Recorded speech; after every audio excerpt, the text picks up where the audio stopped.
In this video, we're going to go over the kettlebell swing. It's an awesome advanced hinge variation that we like to use in programs, both for power development and for conditioning. Okay?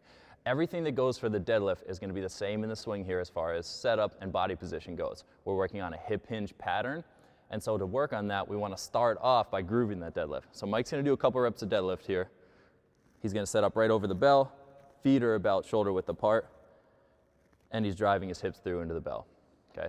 When it comes to the swing though, one of the things that's going to change is the way we set up and how we get the bell into position. So the first thing we have to do to get ourselves going into a good kettlebell swing rhythm is to work on this hike of the bell into position. So Mike's going to set up now about a foot away from the bell.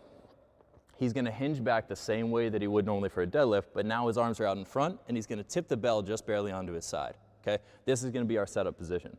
The thing we do from here is we have to hike the bell into our hips to get yourself going with that swing pattern, okay? So for the hike, nothing should change in body position. His chest is gonna stay up, his eyes are gonna stay forward, but what we're gonna do is we're gonna pull that bell up into his hips and then set it right back down on the ground. Go ahead. Perfect, do one more. Good, you can stand up. So what you see is nothing changed in body position.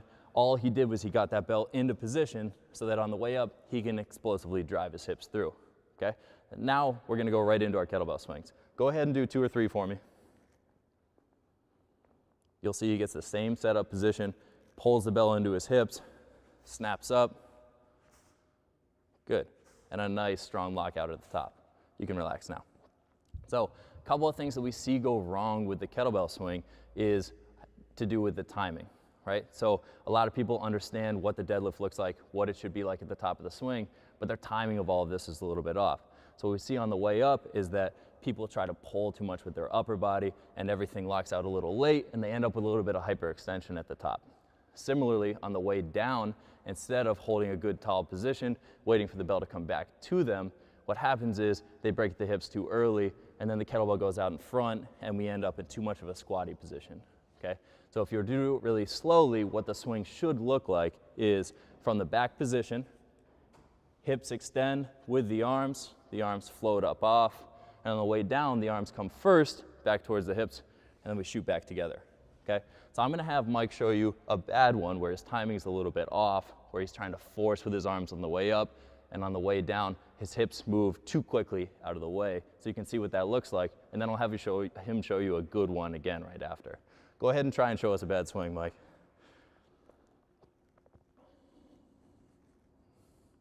Good. So as you can see, a lot of extra arm motion. Hips are locking out a little bit late, and on the way down, his hips kind of break out of the way. This can lead to kind of low back pain or soreness with the swing, and it just doesn't have the same fluid timing that we want. In a good swing, now that you can see the difference, what you see is his hips extend first, the bell floats up off, and on the way down, he's patient and waits for his hands to come back to his hips. Go ahead.